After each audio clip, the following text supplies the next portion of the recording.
Well, is the shadow Fed gonna make a difference? And I thought we'd bring in a couple of gentlemen that aren't in the United States that could give us a different point of view than some of you might have gotten. I want to bring in Mr. Michael Brown of Pepperstone and Mr. Veteran Trader Extraordinaire Dickie Matthews. Gentlemen, welcome. Good to see you both. Good to Very good see you. afternoon to you, Blake. Yeah, it's great to have you both here. I did, a lot of people, let me back up a little bit. There's this talk, obviously about you've got Trump, he's harassing Fed Chair Powell almost on the daily, telling him he should retire or step down. He's got a list of names that he's been bringing. But there's also an idea that Trump is acting as the shadow Fed chair, if you will. But I wanted to ask your opinion from the outside looking in. How do you guys feel? First of all, how do you feel about the whole situation as it is? Undermining of the Fed by the U.S. president. And do you think a shadow Fed's even going to matter moving forward? Let's say one gets nominated over the course of the next couple weeks, couple months, before Powell's tenure is over. So I'm going to leave you with those two questions, but let's go to you guys. What do you think about this whole shadow Fed situation? Well, it's a shambles, to be completely honest with you. I think that's the best and most family-friendly summarization I can give. Yeah, I just wonder where it's going to end because, it all started with Trump going, we need to deliver a rate cut. And today he said we need to set the Fed funds rate 3% lower. I mean, the way it's going, he's going to call for negative rates next week. Now, it's just ridiculous. And I think this is one of the big reasons behind the dollar weakness that we've seen. I know we've rebounded a little bit recently, but it's just that loss of confidence and the erosion of monetary policy independence. You can argue whether the Fed should or shouldn't be independent. That's a topic for another time. But the fact is, consensus view, independent monetary policy is a good thing. Anything that puts that under threat is therefore seen as a negative and sparks, significant capital outflows, which is exactly what we're seeing. So, unless Trump sort of slows or stops his attacks on the Fed, I don't really think that those outflows are going to reverse course. Well, you're talking about capital outflows, but not maybe out of the dollar, but it sure isn't. We also have the U.S. equity markets at all-time highs in anticipation of this. So of this shadow Fed. So I get what you're saying, but does it really matter? Richard, let me ask you, obviously the same questions, but you've been around since you are a veteran in the markets. I know you're rolling your eyes at me. Go home and get insulted professionally by my wife. All right. So tell we've never seen anything like this. I consider myself 3-decade veteran markets as well. So we've never seen anything like this. What are your thoughts, Richard? Well, first off, I think it's bizarre that you don't need to lower interest rates. I think it's a really good economy. Why would you want to drop interest rates? I think the economy is going gangbusters as an outsider. So I don't see any points on that. We'll talk about CPI later. There's obviously, underlying inflationary problems.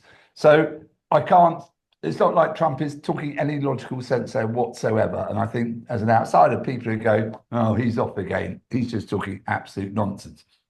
If I was Powell, I would turn around and I'd buy 10,000 bond puts and resign and just watch the market go and say to Trump, he must be getting so close to doing it. There's got to be tempting, isn't it? Yeah. It really is extraordinary. But that's actually just to follow up on that. This is the other thing. Not only does the economy not need a rate cut, but also if, let's just say, the Fed did lower rates to wherever Trump wants them on whatever day, the reaction would actually be the complete opposite of what Trump would want, because you'd end up with this massive sell-off at the long end of the curve, this massive unanchoring of inflation expectations, and very short of reducing the interest bill that the US are paying on their pile of debt, it would actually probably double it, because you're looking at 6-7% on the 10 and 30-year yields in the blink of an eye. But who takes him seriously? Yeah, what would you, okay, tell me what the market outcome would be if we saw, let's say Waller, let's say Waller becomes he's nominated as the Fed chair. How does the market react? Do they start pricing in, you know, rates coming back down to 3% immediately? What do you think is the market reaction to all that? Well, I think the problem is, the obvious trade is really dovish repricing of the curve after May next year. The problem is, the chair can say one thing, but he needs the other voting members of the FOMC, not only the board, but also the regional presidents, to vote for that proposition. Otherwise, it doesn't happen. So I think there could actually be a situation next year, if this does all come to fruition, where the chair appointed by Trump, plus the other three at that stage Trump appointees on the board, are looking through a really dovish lens. And then actually the regional presidents and the other board members are saying, we don't need to do anything. So you almost end up with this, not quite a 50-50 split, but a really bitter divide on the FOMC, which from a market perspective means that the era where it's, forward guidance, we know what they're going to do 6 months out, there's no volatility around decisions, that's completely turned on its head at that point. And from a market point of view, there's more volatility. So from a broker's point of view, it's a good outcome. But from a overall outcome, I think it's really, really sad. I think it's sad to see in America. Yeah. But again, what the Fed does and what are tariffs? What's he going to do on tariffs? Wake up, I'm going to do this. Wake up the next day, I'm going to do that. I can really bully Vietnam and Samoa. Can he bully Europe? Possibly. And again, it's just absolute random. Yeah, it is random. Yeah. Well, what I'm going to do is I'm not going to go down the rabbit hole of tariffs, which we could. Thank goodness for that. But the narrative would probably, as we were talking beforehand, would probably change by the time that people watch this video. So, which will be tomorrow. It definitely change. Yeah, 100%. Yeah. So things are definitely going to be different. So let me shift gears a little bit and get your thoughts on the UK. I can see, and so everybody else can see the looks in your faces right now. I want to talk a little bit about the UK, and I want to talk about where we stand as far as the sterling goes, because we've seen, cable rip. I mean, past 136, and but I sense that was a bit more of a dollar story than a sterling story. But now you're starting to see, sterling underperform other currencies too. So give us, from your point of view, boots on the ground, what are your thoughts about where the UK is at right now, and what's going to happen to sterling as a whole? You're drawing the short straw. Yeah, I just think it's a real mess. I think Reeves is out of her depth. I think Starmer's out of his depth. I think Starmer's lost control of the Labour Party. And one of the issues, you have a huge mandate like he's got, with so many MPs, they're all vying for this and they're vying for that. So it's a divided party from the day you get elected. So he's always going to have that problem. But it's more and more divided. I think they can't get anything through in terms of cutting welfare spending. So they're going to have to raise taxes. And if they don't, I actually think whatever happens, I think the gilt market's going to really squeeze them and go for it. So I think they're in a real mess. I personally don't see Reeves and Starmer lasting much beyond October. Certainly not Reeves. No. And I think she's dead duck. I mean, yields are now higher than they were under the lettuce, under Truss. Yeah, they are. I mean, bank rates higher as well, but even so, I'll just echo what Dick said. It is a mess, frankly. I mean, I think last week summed it up really well. The government woke up on Tuesday morning to try and pass a law and a bill in the Commons to cut welfare spending by £5 billion. What they actually ended up doing by Tuesday evening was increasing welfare spending by £100 million. Yeah. Now, how's that happen? How's that even happen? Well, hang on. This gets even better, because apparently a Labour MP, or many Labour MPs, were then heard wandering around the Commons going, well, it's only a couple of billion, so I don't know why this means we have to raise taxes. Yeah. I mean, if you're a gilt market participant or an international investor and you hear that, the next day, the Chancellor of the Exchequer is sat there crying in the House of Commons. you're just sort of going, this is a complete basket case of an economy. We're sort of, the government can't govern. They're trapped between, as you say, they're backbench MPs who simply won't vote for the reforms that are needed to balance the books, and the gilt market, which doesn't believe they're going to do what they say they're going to do. Yeah, or can't do, or can't do it. I really don't see this one having a happy ending whatsoever. I mean, I think it's inevitable that at some point the Chancellor gets thrown under the proverbial bus, so Starmer can save himself for another 6 months. But even that won't make much difference. You can change the fiscal rules, but again, the market's going to go, well, you're just moving the goalposts, so we'll punish you for that. I really don't see how we get out of this. To be honest, I just don't see a happy ending. Of course, his immediate reaction is, let's tax the rich. Let's have a 2% wealth tax. 27,500 millionaires have left the UK since July last year. Yeah. The largest outflow apart from Moscow. I think it's globally, isn't it? Globally, apart from Moscow. And I think, Moscow's got some good reasons to do it, even if you don't fall out of a window. So, how are you going to tax the rich? They ain't here anymore. You missed that bus. Yeah. So, okay. So, like, what's the best sterling long then? I'm joking. What's the best sterling short, and how would you play? There's a case to say you could just go short cable because we're at 136, 137 on a whole round of dollar weakness, but I'm not sure I'm quite bullish enough on the dollar to do that. I really think you could probably look at any cross, to be completely honest, whether that be the euro, some of the Antipodeans, whatever. There's really just nothing to like about the pound where it's trading at the moment. Although, probably the sort of cleaner expression would just be to sit short the long end of the gilt curve. That's probably the easy trade, actually. Yeah. Okay. Well, okay. I wasn't going to ask this question before, but it's been a while since the three of us have met, and it's been a while, and probably 10% of dollar depreciation since the last time the three of us have met together, which is probably sometime in the spring of this year. So based on that comment alone, I wanted to ask you guys about CPI next week and the importance of it, but maybe a separate question, or maybe you can answer at the same time.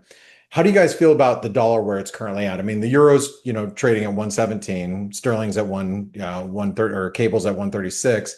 And we've seen this massive depreciation in the dollar. Is this a time that you should be pressing and on dollar shorts because of this instability and shadow Fed, or do you think that there's room for a bounce here in the dollar, and you guys are sitting there looking? And I just saw Dick's face when I said buy euro sterling, and he gave me the shivers. Like, I'm buying the euro. Where are my pills? Right. So where are your pills? Exactly. So do you buy the euro over the dollar at this stage in the game? So a loaded question, CPI and the dollar. Let's start with either one of you guys. Go ahead. Well, and you're going to hate me for saying this, but I do feel that we'll hit 120 at some point this year in euro dollar. The momentum, it's not going to be I said this actually in your chat room the other day. It's not going to be a straight line to get there, but the momentum is certainly dollar depreciation, and the euro has a lot of flaws that we've discussed in very great depth in over the years, but it is the biggest alternative to the dollar. So if you don't want to hold your cash in dollars, you're going to hold it in euros. The other thing with that is the ECB have unsurprisingly been very foolish, because they've sent their vice president out twice now to talk about the currency. The first time he said anything north of 120 is complicated. And today he came out and went, well, I really hope the currency stabilizes soon. Now, that's just like a red rag to a bull, frankly. And the market's going to go, well, we want to know where your pain threshold is, and we're going to try and take the price to that level. I think the ECB have been very foolish there. But yeah, I can see 120. I think CPI next week's important in the US, because we're waiting to see when the pass-through from tariffs actually shows up, or if it shows up. Everyone's kind of saying, oh, well, it'll be next month, it'll be next month, it'll be next month. Well, at some point we have to go, it won't be next month. Maybe it's not actually going to show up as much as we expected. So it's not going to change the game for the July Fed meeting, that they're going to be on hold, but it'll be interesting nonetheless. I just and Dick, that's really funny though. I wanted to ask you the same question, Dick, regarding the dollar and CPI. But one of the things too, and I get both of your opinions here. People have been anticipating a U.S. recession forever. One of the reasons why the dollar started to depreciate, obviously, the Trump risks were top of mind. But also, people have been anticipating dollar exceptionalism to really wane. And we could argue that the U.S. economy is still pretty gangbusters at this point. So, Dick, I mean, are you buying the euro here at 117, looking for 120? You might have to bleep that anyway, out. I think I'll ignore that question. Yes. But yes, I would. However, I think it's so difficult to trade because you don't know what you're trading against. Yeah. Political markets, are always the most difficult markets to trade. And this is the ultimate political market where you've got a leader who's nigh on out of control, and in the nicest possible manner. And so you can't call it. I was just thinking about tariffs. How many tariffs have actually been put on? Well, exactly. And is that we don't know. No. And how can you say, inflation's expected to jump because of the tariffs? Well, actually, I'll put the tariff on, I'll take the tariff off, I'll do this, I'll do that. I haven't got a clue. I think CPI next week, you can argue whatever it comes out at, is that the tariffs haven't hit yet, or the tariffs are hitting. Yeah. So I'm not convinced it's as important as what comes out of the president's mouth. The other thing with the tariffs is, and this has flown a bit under the radar, is we all knew that tariffs of some sort were going to happen at some stage during the Trump administration. So Q4 last year, Q1 this year, if you're an importer in the US, you're going to go, well, we're going to rush to get stuff in before the tariff deadline. So basically all that's happened over the first chunk of the year is those stockpiles, those inventories have just been drawn down. So if you've imported something before it's subject to a 10, 20, 40% tariff, it's sat in a warehouse. It doesn't really matter. You can charge the price you were charging last year. It's when you actually have to import restock subject to that tariff. That's when it gets passed on. And as you said, the tariff levels seem to change twice a day. So trying to forecast that is a mug's game. Yeah, it sure is. All right. Well, guys, I tell you, he doesn't like that answer. Well, I know. I mean, he didn't like the answer. It's true. I mean, I'm gonna talk from personal experience. The tariff situation is real, and the way things end up trickling down to the consumer, it's going to be a little bit different this time around versus 2017, where companies know they can actually raise rates or raise prices now, where they weren't so sure back in 2017. So it's going to be an interesting world that we live in. Are you noticing price hikes over there? Are we experiencing it? Are you noticing that you're stopping? Yes, and they're going to continue to come as companies like Walmart and some of these big box retailers are telling us that price hikes are coming for certain things, and it is gonna impact inflation. And I think it's a little, how should I say, me personally, I think it's a little naive to believe that that the actions taken by this administration are not going to have more of an impact than what we're seeing right now. And we're taking a 1 month snapshot and trying to figure out exactly, extrapolate that out. What's going to happen over the next several months I don't think is wise from an economist point of view. Anyway. No, impossible. It is actually. It is. And so it's going to be an interesting time that we all live in. I must say, though, it is so wonderful, Dick. I know it's been a while since we've met. It's so nice to have you here. But then again, I'm not sitting next to you like Michael Brown. So he might be like, get the heck out of my house. I can't wait. No, but a smell or something. Jokes aside. Jokes aside, it is really, really nice to see you both and have you both on the Trader Summit. I do understand our internet connection's been a little choppy here, so if you guys are witnessing some intermittent viewing, I apologize for that. But Michael, it's always great to get your Trump's listening. Someone must be. It's you mentioning Moscow. That's yeah, it's Moscow. They're on the line. Afternoon, Vlad. Well, Michael, it's so good to have you here and to get your views as well. I always appreciate them. I love watching your trade-off show. Tell the viewers best way to follow both of your work. Like I said, I'm a huge fan of the trade-off, even though I think that the Australian trade-off is better than the UK trade-off, but it's my own personal opinion. So, controversial. The UK trade-off doesn't take a 3-week holiday in the middle of summer. That's a good point. Good point. Point taken. All right. But best way to follow you guys. For me, either on the Pepperstone website or on Twitter, Mr. M Brown, or X, whatever we're calling it now. Yes, very good. Very good to follow. X. How about you, Mr. Matthews? I'm occasionally normally talking about football.